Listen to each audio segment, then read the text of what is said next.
Hi, Dr. Christel chiming in. Today on Ask Dr. Deb, we're going to start a video series about fat shaming.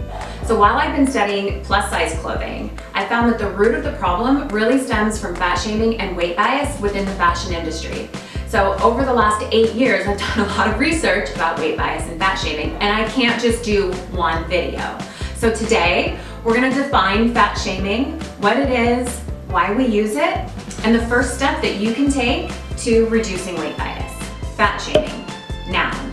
The act or practice of humiliating someone judged to be fat or overweight by making mockery comments or critical comments about their size. Fat shaming can be verbal, it can be direct or indirect. It can be a passive-aggressive comment or something just said within earshot. It could also be nonverbal, like a dirty look or something that's written. It can also be physical or visual. Some examples that we can see in the media: Kelly Clarkson, Ph.D, and so many others. Weight bias and fat shaming is so ingrained in our culture. A lot of the time people don't even realize they're doing it. Staring at someone because they're larger or giving unsolicited health advice at the grocery store or in a restaurant is weight bias. Joking to a family member about their body weight or feeling superior about eating healthy, those are all examples of weight bias and fat shaming. So why do we do it?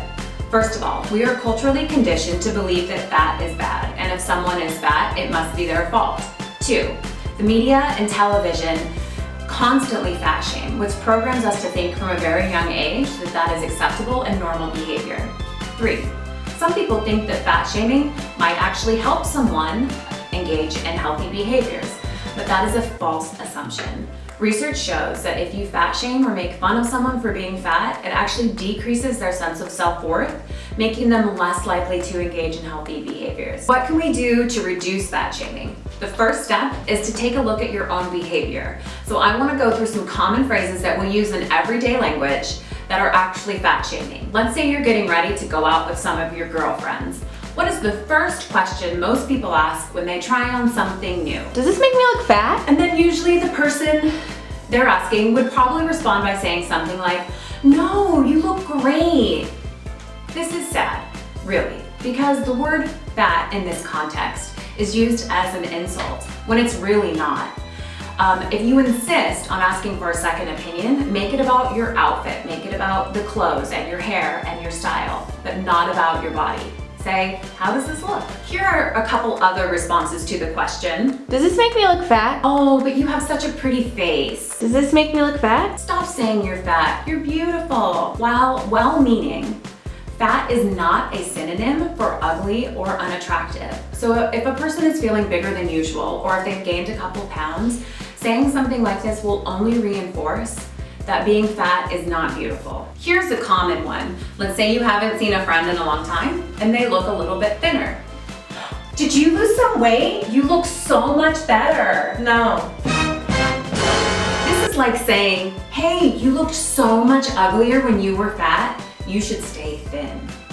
And this, in my opinion, is beyond offensive. Even if the person means well, which we usually do when you're trying to praise someone for progress.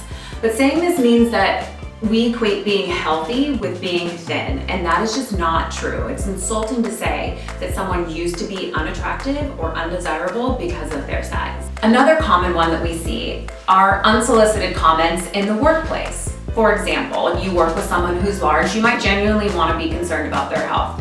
This is not something to say, "Is everything okay? Are you having some health problems?"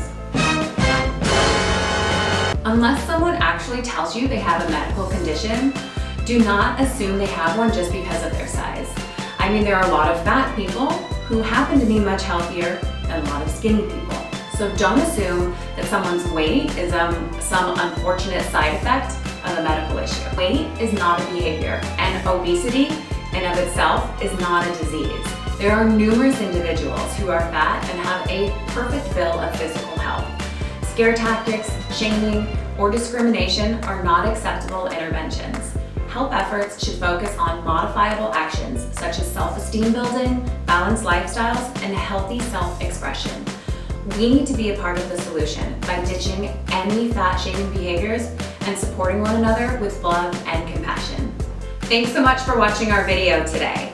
Be sure to subscribe to our channel because we're gonna have more videos about fat shaming with specific topics such as children's TV shows, tween movies, celebrities, popular movies, tons of other topics. Is there something that you specifically want to know about?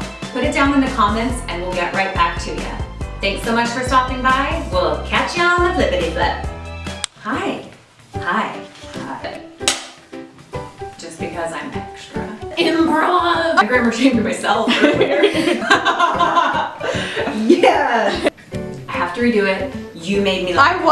I didn't know you were gonna. I need you to be ready. Which I already said.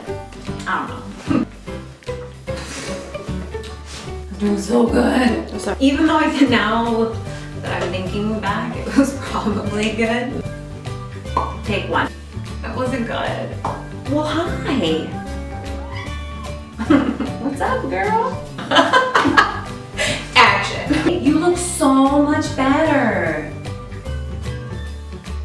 Are you having some health issues? It's none of your business.